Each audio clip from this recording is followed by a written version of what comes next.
Welcome to the 3 Life Lessons podcast, where I, Rob Hubbard, talk to renowned figures from learning and development to uncover the secrets to their success and find out what makes them tick. Remember to like, subscribe and follow to ensure that you never miss an episode. So my guest here today first caught my eye in his work at the London Borough of Lambeth, and he was learning and development manager there. But the thing that really kind of got my attention was his ability to take a quite limited budget and stretch it unbelievably far, and whilst doing this he still kept the audience, the employees, at the centre of the solutions. Very often on limited budgets that kind of human-centeredness goes out the window. That absolutely didn't happen here. Since then he's struck out on his own very successfully, and he's also the host of the long-running Women Talking About Learning podcast. So I'm working with a real pro here today, and it's always interesting to turn the mic on the podcaster, so I've been looking forward to this one. Welcome, Andrew Jacobs. Thank you, Rob. I really appreciate the opportunity to have a chat.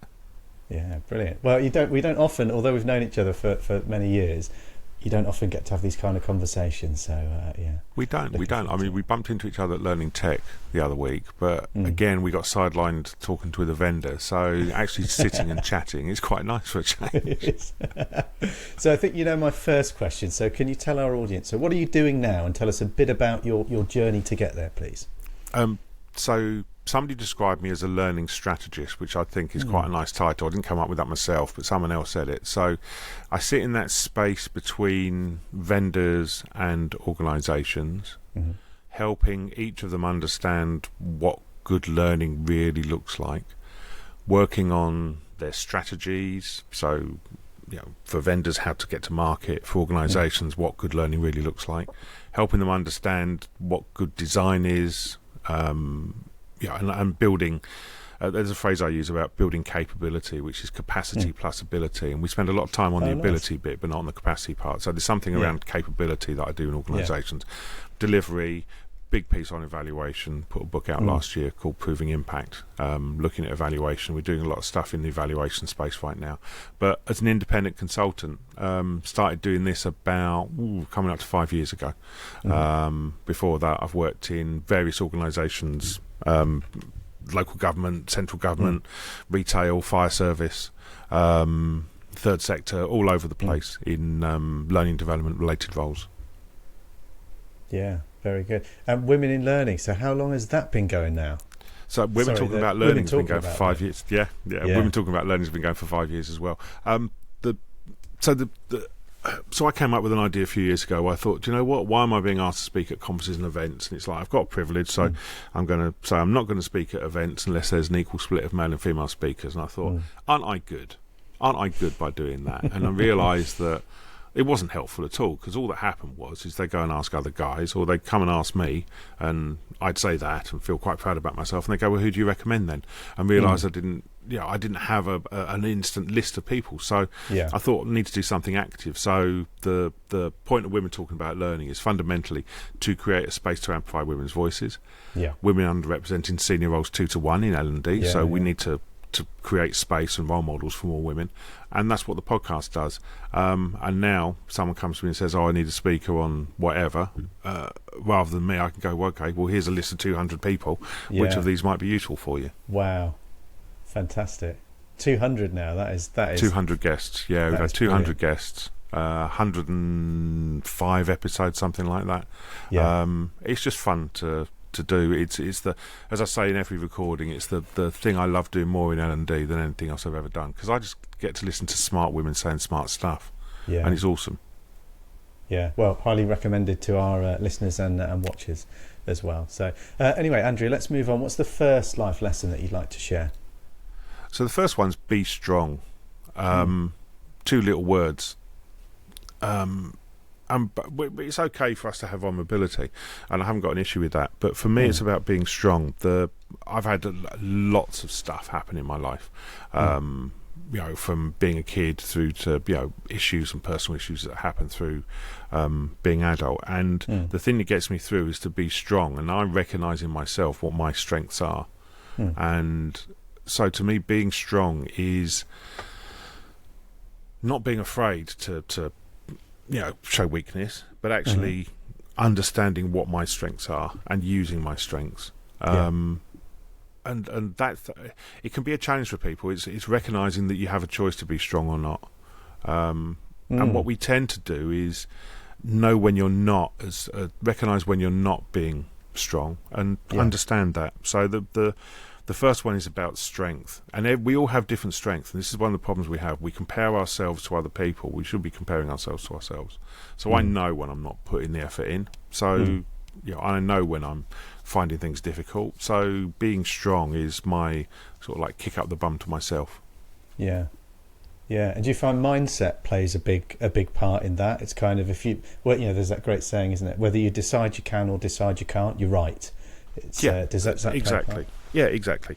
I mean, I'm not going to go into details, but I've had mental health issues in the past. Anxiety, etc., etc. And I'm medicated and stuff for that now. But so for me, the being strong piece is about understanding where I am on that. On my personal.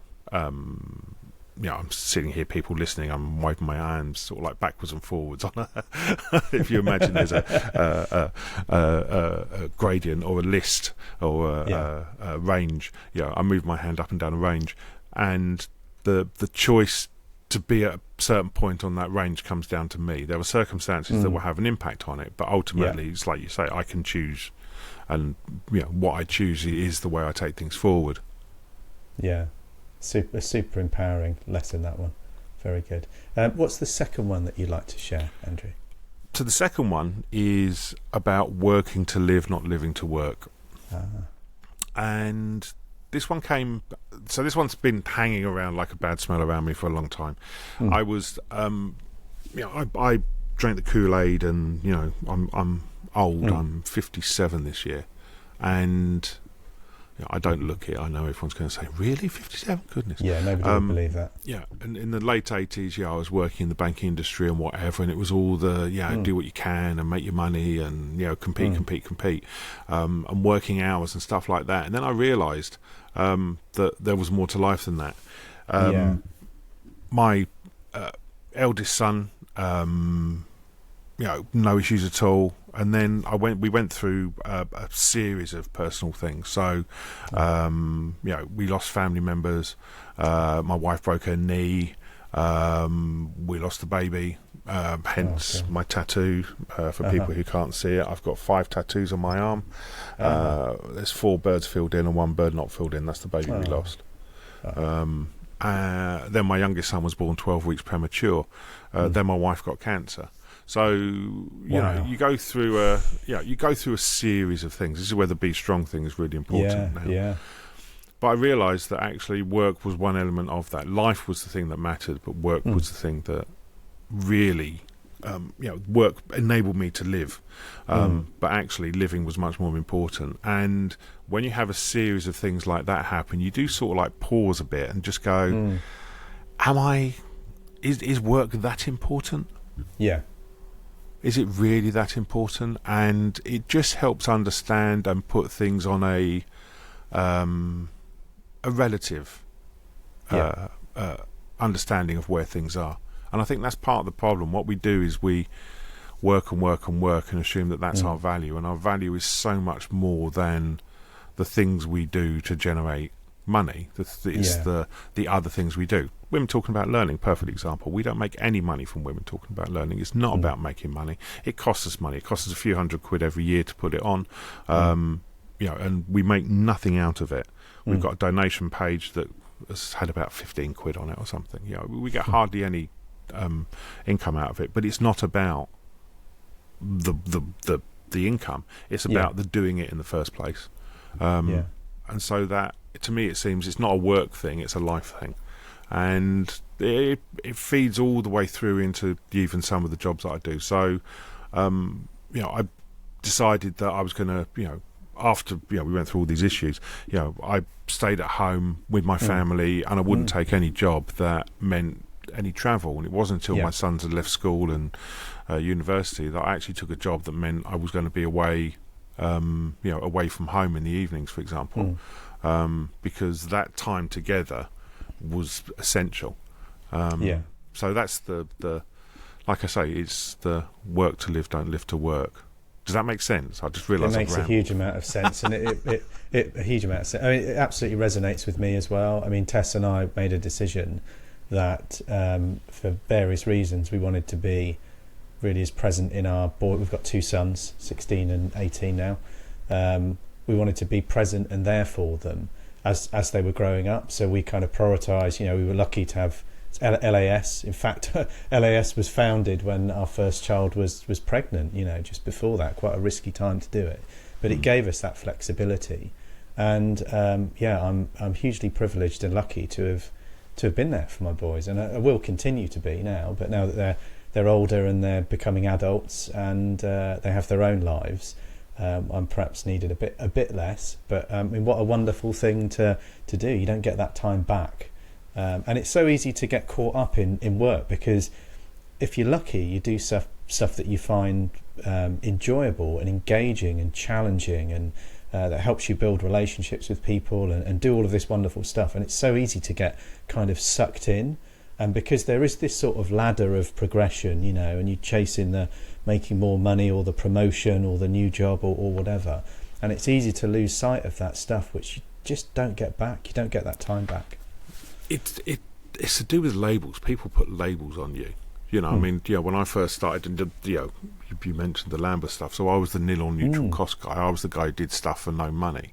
Yeah. So that was the guy you came and spoke to.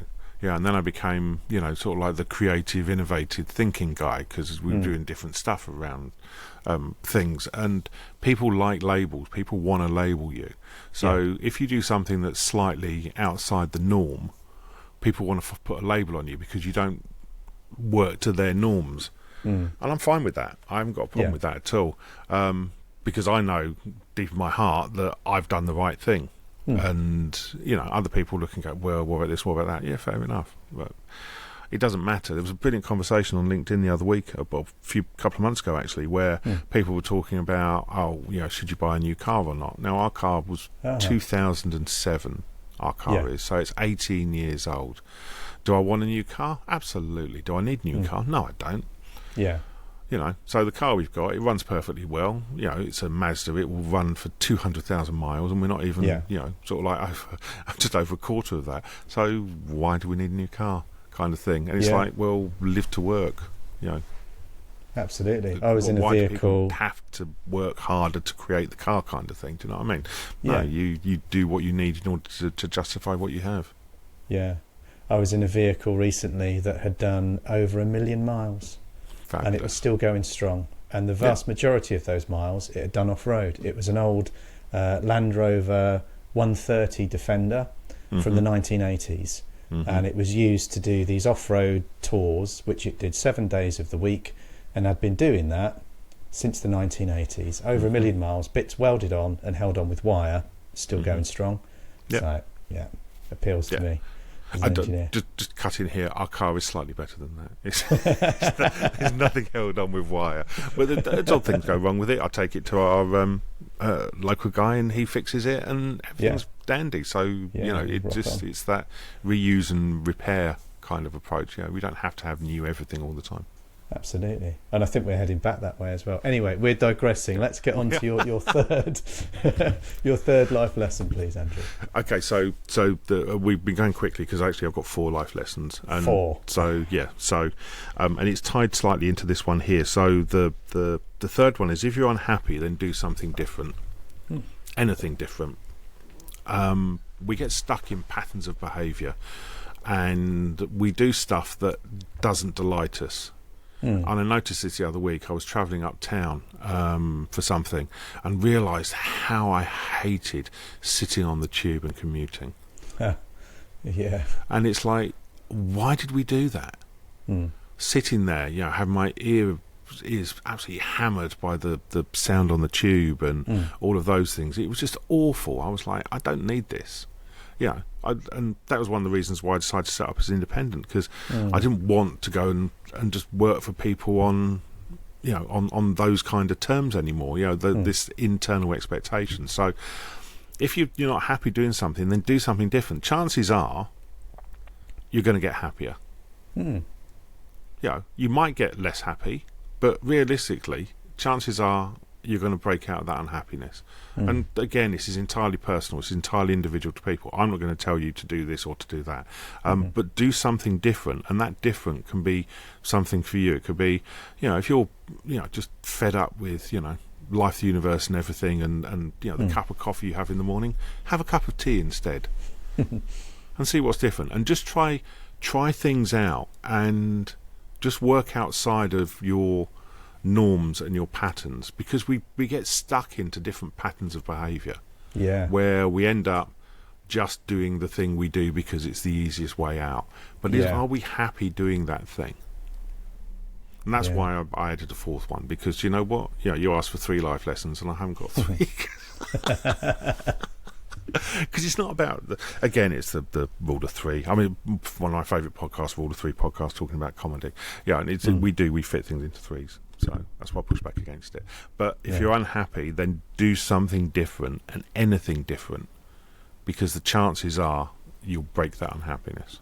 Yeah. Well, I mean, talking of patterns of behaviour that we get stuck in, I mean, I've recently broken a long-standing pattern of behaviour for me, which I've been kind of, my environment has forced me into, and that is I've stopped drinking. So I come from a family where big drinking family, military background family, everybody drinks, just what you do. Everybody drinks. If you're happy, have a drink. If you're sad, have a drink. If you're bored, have a drink. Just drink, and that was always my kind of, my standard. And not that I was, I don't think I was drinking too much, but I just felt like it had more of a hold on me than I would have liked. And so I just stopped. And actually, do you know what? It was easy. It was really easy. And then you start kind of having these realizations that the thing that you associated with, in that situation, it's having the drink that makes me feel happy, and I couldn't be in that situation, that social situation, without a drink. I would have less fun. And actually you realize that the reason that you enjoy that social situation is because of the wonderful people that you're with, and the occasion that it is, and the place that you are. And the drink is just coincidentally, if I'd been eating baked beans every time I'm in a happy situation, I would have attached that same kind of relationship to it. It's not the beans, it's not the drink, it's the people and the environment. So I'm greatly enjoying that at the moment. Very good. It's an interesting one. So I'm similar to you. So I'd still drink alcohol very occasionally, on birthdays and high days and holidays. Occasionally, if I'm out and about, I might have a drink, but I haven't sort of like been drink regularly, for want of another word, since about 2012. Just decided, what do I get out of it? And I absolutely understand that. You don't need, I recognise that some people feel they need it, and I'm not going to criticise them. For me, I don't need to be drinking to have a good time. It is all about the people around you. We've got a new grandson, 9 months old, and is that who I can see behind you in the picture up on the shelf? Yes, that was that's the little fella there. Yeah. Wonderful. So that was him just after he was born, a little bit after he was born. But he's 9 months old now, and he's the apple of my eye, and I absolutely love spending time with him. And I don't need to be drinking around him, and people are drinking around him, but I don't need to be drinking around him. And he loves his grand. That's what I am to him. And he knows grand, and grand never smells like alcohol, and he doesn't need to, kind of thing. So again, it comes to that happiness thing. Find happiness in the things outside of the norm, and don't be afraid of changing stuff. And I think that's one of the that's what I find interesting, is that we tend to, and like you said, that association and anchor, and we anchor particular behaviours into particular emotional states, and it doesn't have to be the case. I was unhappy commuting in, so I set up independently and stopped commuting. Yeah, very good. So I know that you want to squeeze in a fourth life lesson, Andrew, so as I said, as it's you, go ahead. Okay, so the fourth one. So I hear this a lot. I hear people talk about play to win, and don't play to win. To me, you need to play to succeed. And the problem with winners is when you have winners, you have losers. Yeah. So if everybody's winning, it's that the old school everyone's a winner thing. It's not about that. It's play to succeed. Yeah. And then your job isn't about you succeeding, it's about helping other people succeed. Because I feel associated by that success. So if I help you to produce a good podcast, then I'm succeeding. Do you know what I mean? So for me, the view is about, okay, so what's success look like? And this is really important in the L&D space as well, because we assume it's a binary win or lose. We assume it's a 90% completion rate. We assume it's this must happen within budget or whatever. When actually, if we start digging down through it and go, well, what's success really like? I think that's more important. It goes back to the family thing. You know, have I been a successful dad? Not have I been a winning dad, but have I been a successful dad? And there's layers of success that sit within there. And it's the same in work. And and just life generally. You know, the life lessons bit, I get that. What is success? And it's going to be entirely relevant to the individual. Yeah. Now, success for you might be a win.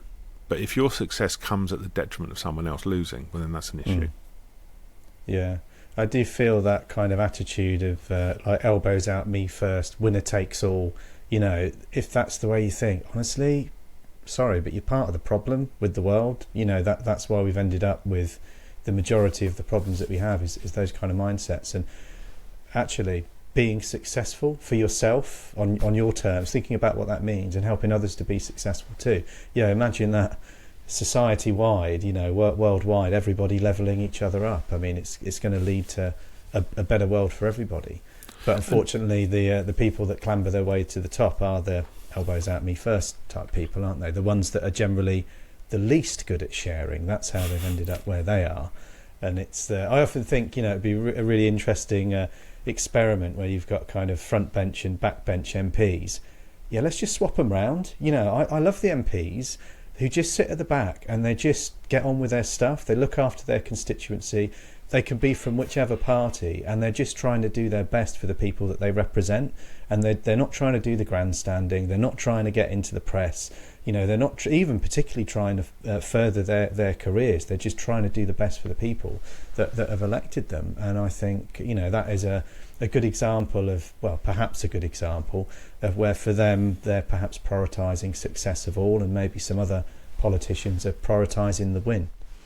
It's the what is success, and that's the issue. It then comes down to the context and the all of those. There's a phrase I use, turning fibres into fabric, where you put all of those fibres together and say, okay, so what does a success look like? And success will be a combination of little individual wins, but you have to make sure that other people aren't losing as a consequence of that. So it's just recognising, well, how can I improve things? That's one of the reasons why I blog every day, because I put a post out every day, because to me it's just putting the thinking out and trying to get a sense and understanding of what we mean by success, and putting it out there. It's not to win.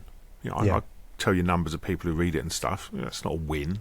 Success is someone doing something different as a result of the stuff that I'm sharing. And if that's the case, well then fab. Then you know, I'm happy with that. Yeah. Fantastic. Well, 4 brilliant life lessons. I'm glad I allowed you to sneak that fourth one in, Andrew. Thank you for being a fabulous 3/4 life lessons guest. Thank you, Andrew Jacobs. Thank you. If you've enjoyed learning those 3 life lessons, then make sure that you like, subscribe and follow so that you never miss an episode.